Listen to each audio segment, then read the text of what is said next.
The sky outside was gray as Wendy sat across from Elaine's immaculate desk, watching her boss flip through the promotion application with practiced disinterest. 5 years of sacrificed weekends, missed family dinners, and endless overtime hours condensed into a 20-page portfolio that Elaine barely glanced at before setting it aside. "I appreciate your enthusiasm," Elaine said, adjusting her designer glasses, "but I've reviewed your application thoroughly, and while your work has been adequate, I don't believe you're qualified for senior management, perhaps in another year or two." Adequate. The word dropped between them like a stone. "I maintained the department's highest client satisfaction ratings. I personally saved the Lawford account when everyone else had written it off. I haven't taken a full weekend off in 3 years." But I only smiled and nodded, the practiced expression I'd perfected in corporate America. "I understand. Thank you for the feedback. I'm glad we're on the same page," Elaine replied, already checking her watch. "The Ellison proposal needs your attention today. They've requested additional metrics before signing." As I gathered my things, Elaine was already typing an email, my career disappointment already forgotten. I walked past the corner office that should have been mine, with its window view and glass door where my name belonged. In the parking garage, I sat in my car and stared at my reflection in the rearview mirror. The woman looking back at me wasn't sad or even angry. She looked calculating. I started the engine and made 2 decisions that would change everything. I would cancel my upcoming vacation, and I would stop writing my daily operational guides. No one at the office knew it yet, but their perfect system was about to crash without its invisible support beam. Before I tell you what happened next, you might be wondering why so many people feel stuck in careers where they're undervalued. If my story resonates with you, make sure to like and subscribe. I share a new career strategy every week that might just change your professional life. Now, back to what happened after that meeting. My name is Amelia Carlton, and until that meeting, I was the most reliable employee at Meridian Solutions. Not the most visible or the highest paid, but the one who kept everything running while others took credit. I'm methodical by nature, with an almost photographic memory for systems and processes. Growing up with 4 younger siblings taught me to solve problems before they exploded, a skill that transferred perfectly to corporate life. When I joined the company 5 years ago, I'd inherited a catastrophic mess. The previous team leader had departed abruptly after a disagreement with management, taking all procedural knowledge with them. No documentation, no transition notes, not even passwords to critical systems. The department was in chaos. Clients were threatening to leave, and nobody knew how to fix it. I spent 3 months reverse engineering every workflow, staying until midnight decoding spreadsheets and reconstructing client histories. I created detailed guides for every process, color-coded, indexed, and meticulously organized. My boss Elaine never bothered to learn these systems. Why would she when I handled everything so smoothly? "You're a natural problem solver," she'd say during my performance reviews, always followed by a modest raise that never matched my contributions. The company had recently landed a contract with Ellison Enterprises, a major client worth millions in annual revenue. I'd built that relationship from nothing, staying late to accommodate their overseas time zone and learning their industry thoroughly. Elaine had attended exactly 3 meetings, mostly to claim credit during quarterly executive reviews.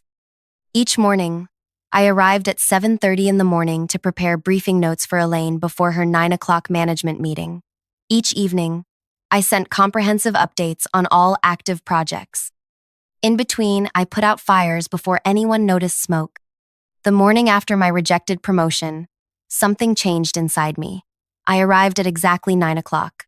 Not 7:30, not 8:45, exactly 9. I drafted no briefing notes. I answered emails directly addressed to me and ignored the rest. When a crisis erupted with a supplier, I directed it to the appropriate department instead of solving it myself as usual. By lunch, 3 people had stopped by my desk with confused expressions. "Amelia, did you see the thread about the Lawford scheduling conflict?" asked Peter from accounts. "Yes," I replied, continuing to type. He waited for more, shifting awkwardly when nothing came.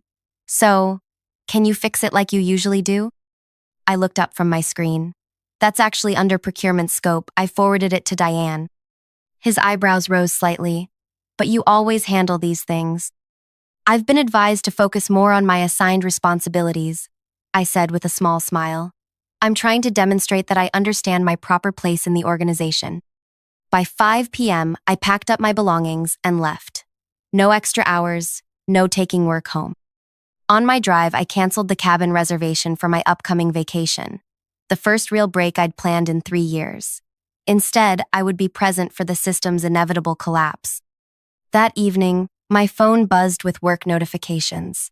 I silenced it and spent time with my daughter Elena, baking chocolate chip cookies, something I hadn't done in months. As we laughed over misshapen cookie dough, I felt a weight lifting from my shoulders. Mom, why are you home early? Elena asked, licking batter from a spoon. I paused, considering how to explain corporate politics to a 10-year-old. I decided my time was valuable, honey, and I wanted to spend more of it with you. She beamed. Can we do this tomorrow too? Absolutely, I promised, ignoring the phone vibrating insistently on the counter. By the next morning, cracks were showing at work. The Ellison client had requested urgent changes to their implementation plan, changes only I understood how to make.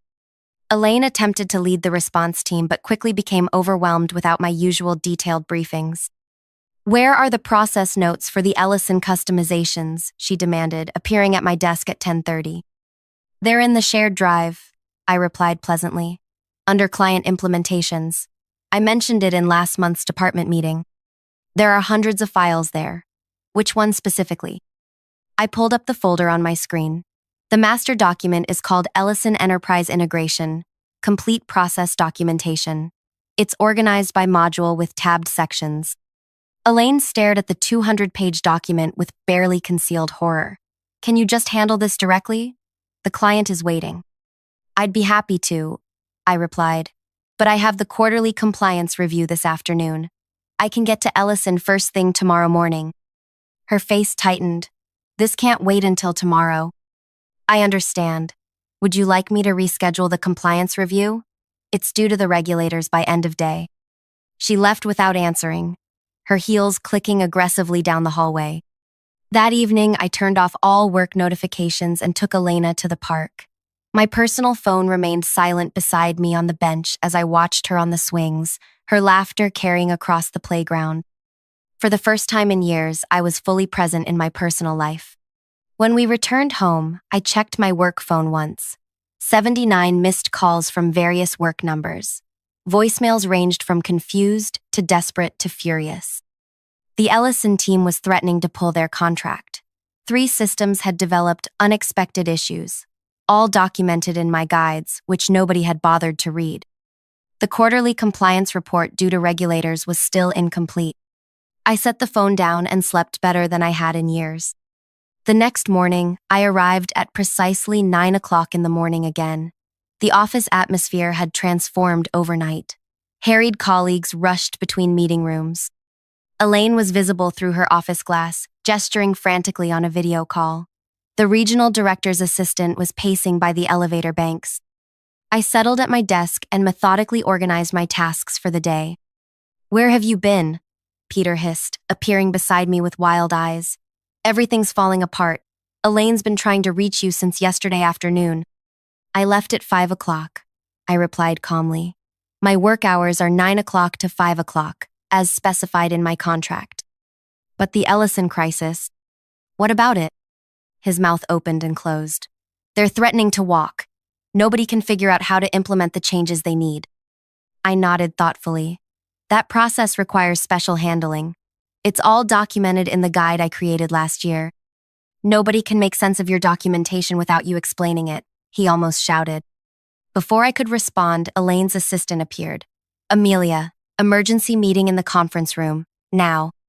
I gathered a notebook and pen, walking unhurriedly to the conference room where Elaine sat with the regional director, Byron Wallace. Their faces were grim, folders spread across the table. Amelia, Byron said, relief evident in his voice. Thank goodness. We need your help with this Ellison situation immediately. I sat down and placed my notebook on the table. Of course, how can I assist? Elaine's face was tight with controlled fury. Let's cut to the chase. What will it take for you to fix this? The promotion? It's yours. I tilted my head slightly. That's a generous offer, but I've been contacted by a competitor. They've offered me a senior management position with a substantial salary increase. Apparently, they believe I'm qualified. The room went silent. Byron's eyes widened while Elaine's narrowed dangerously. You're leaving? Byron asked. When? I haven't accepted their offer yet, I replied. I was taking time to consider my options. Name your price, Byron said immediately. Whatever they're offering, we'll match it. I smiled politely. It's not just about compensation. It's about recognition, respect, and opportunity. The Ellison client specifically asked for you by name, Elaine interjected.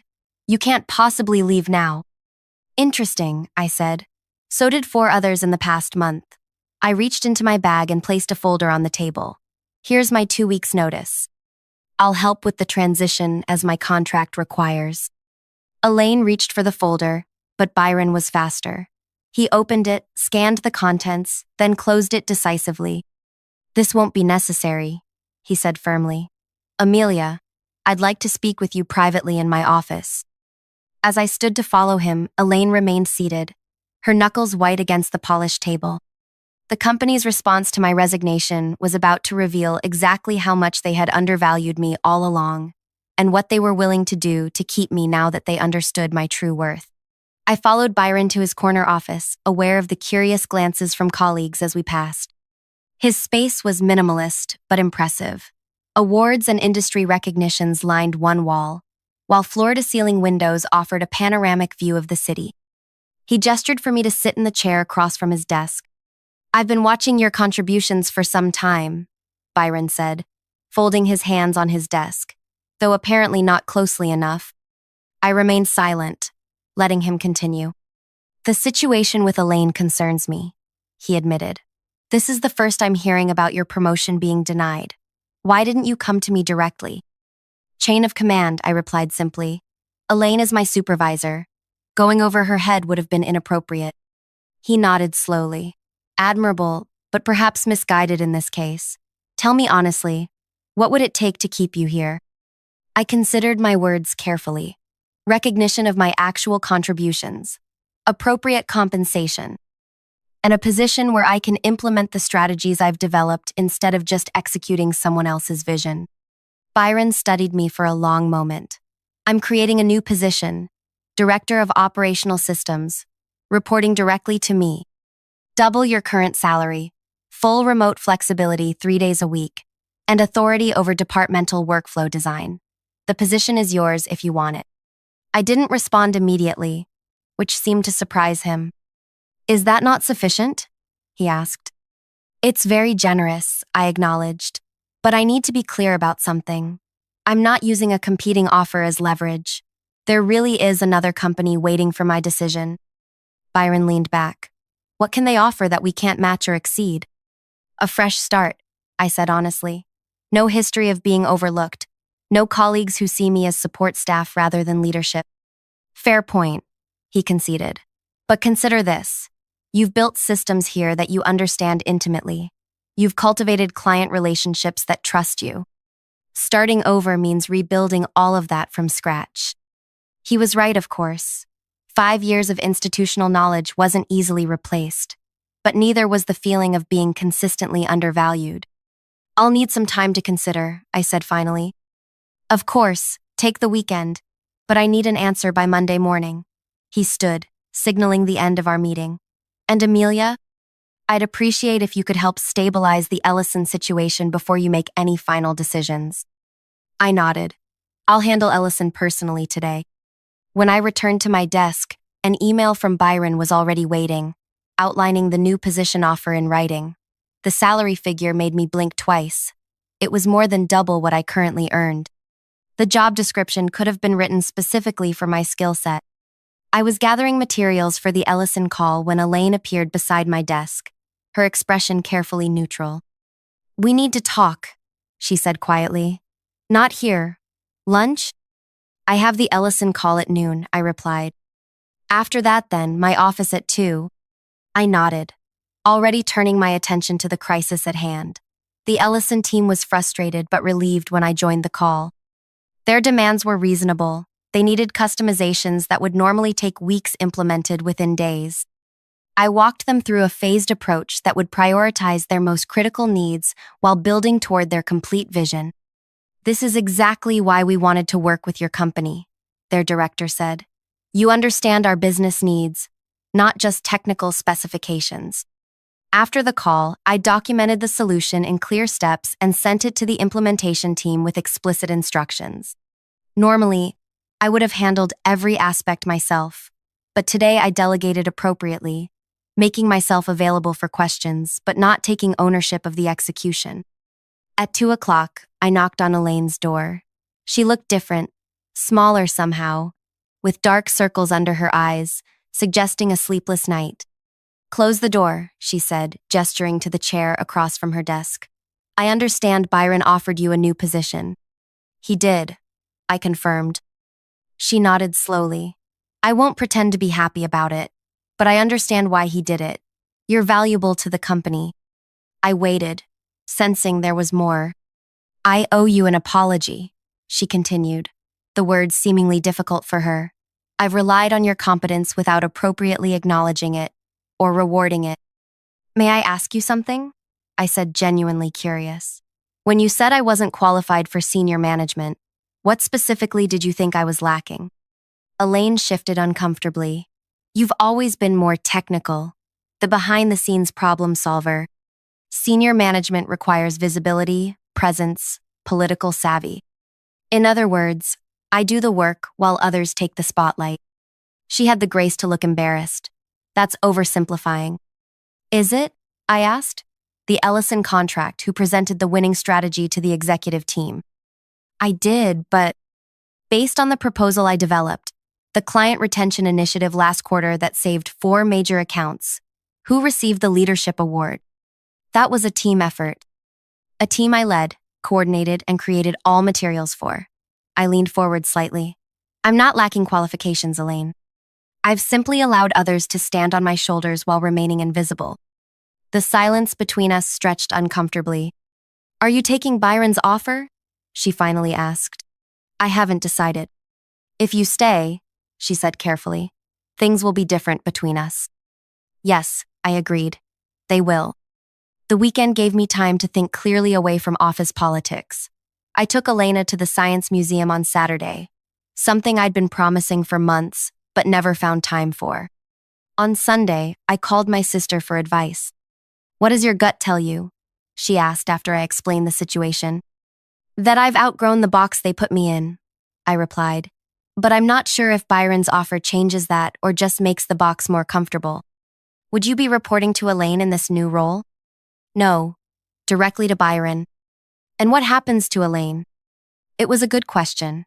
Byron didn't say specifically, but reading between the lines, I think her position is being reconsidered. My sister was quiet for a moment. "So your options are to take a fresh start elsewhere, or accept a promotion that might result in your former boss being demoted?" Put that way, the choice felt different. "I don't want revenge against Elaine," I said slowly. "I just want recognition for my work." "Are you sure about that?" my sister challenged. "Because from what you've told me, part of you would enjoy seeing her face the consequences of underestimating you." Her words hit uncomfortably close to home. Was that what I wanted? To see Elaine humbled? To watch her realize how much she'd depended on me while simultaneously dismissing my contributions? By Monday morning, I had made my decision. I arrived early, 7:30 a.m., my old starting time, and went directly to Byron's office. His assistant wasn't at her desk yet, but his door was open. "You're early," he noted, looking up from his computer. "I wanted to give you my answer before the day gets busy," I explained, taking the seat across from him. "And? I'm accepting your offer with 2 conditions." His eyebrows rose slightly. "I'm listening." "First, I want to build my own team. Full hiring authority for 3 positions that I believe are essential." Byron nodded. "Reasonable? And the second?" "Elaine remains in her current position." This clearly surprised him. "After how she treated you? Why?" Because replacing her doesn't solve the structural problems in how the department functions, and because I don't want my first leadership act to be perceived as revenge. He studied me with new interest. That's unexpected and politically astute. I've learned a few things watching from the sidelines, I replied. Very well. Elaine stays, though her department will now coordinate through your office for operational matters. Thank you. No, Amelia, Byron said, extending his hand. Thank you for staying. The announcement will go out this morning. I suggest you prepare for quite a bit of reaction. He wasn't wrong. The company-wide email went out at 10 a.m., announcing my new position and outlining my expanded responsibilities. My inbox immediately flooded with congratulations, questions, and meeting requests. Peter stopped by my desk, looking somewhat sheepish. So, you'll be my boss now? Technically, yes, I confirmed. Is that going to be a problem? He shook his head quickly. No, it's great. You've always been the one who actually knows what's happening anyway. Throughout the day, colleagues who had barely acknowledged me previously suddenly found reasons to introduce themselves. Administrative assistants who had always been kind to me now smiled with a hint of conspiracy. They understood better than anyone how invisible work kept the company running. Elaine avoided me until late afternoon, when she appeared at my desk with a folder. The quarterly strategy document, she said stiffly. Since operational planning now falls under your purview, you'll need to present this at the executive meeting tomorrow. I accepted the folder. Thank you, I'll review it tonight. She turned to leave, then hesitated. For what it's worth, I didn't recommend against your promotion because I thought you were incapable. I did it because I couldn't afford to lose you from my team. It was perhaps the most honest thing she'd ever said to me. That's the fundamental problem, isn't it? I replied. Good managers develop their people even when it means letting them move on. She nodded once, sharply, and walked away. That evening, I stayed late reorganizing my workspace for my new role. Byron stopped by on his way out. Still here? I thought you'd be celebrating. I smiled. I'll celebrate this weekend. Right now, I'm planning. Planning what? How to make sure no one else in this company is overlooked the way I was. I handed him a document I'd been working on.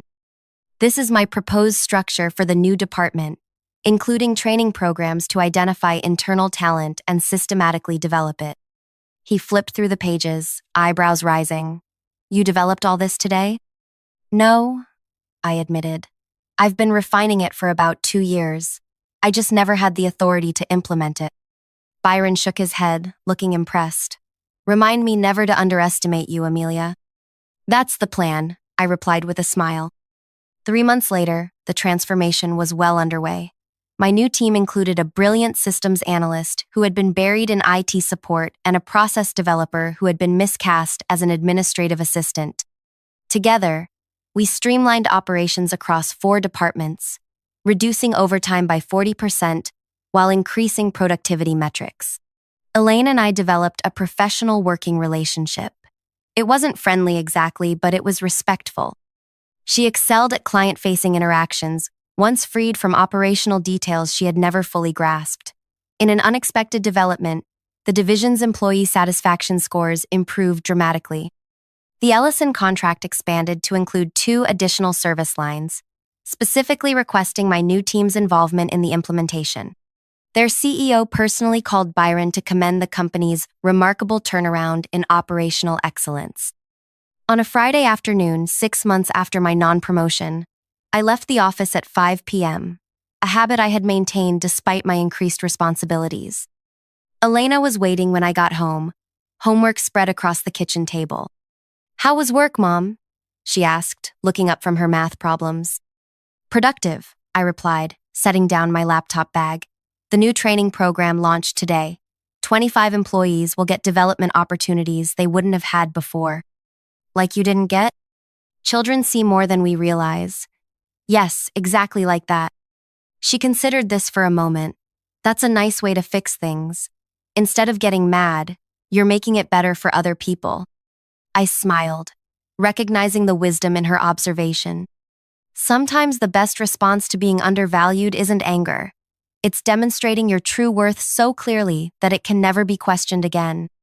That evening, as Elena slept and I reviewed presentations for Monday's executive meeting, my phone buzzed with a text from Byron. Board approved your promotion to VP level, effective next month. Unanimous vote. Elaine actually gave the strongest recommendation. Congratulations. I set the phone down, a sense of satisfaction washing over me. This wasn't about winning or revenge. It was about finally being seen, truly seen, for what I had always been capable of doing. The corner office with my name on the door was nice, but it wasn't the victory. The victory was changing a system that had failed not just me, but countless others whose quiet competence went unrecognized. The victory was creating paths for others to rise without having to become invisible first. Sometimes the most powerful response to being underestimated isn't proving others wrong. It's creating a world where talent can no longer be ignored, no matter how quietly it performs. If you've ever felt invisible in your workplace, despite carrying more than your share, I hope my story gives you courage. The skills that make you indispensable are the same ones that qualify you for leadership. Don't wait for others to recognize your value.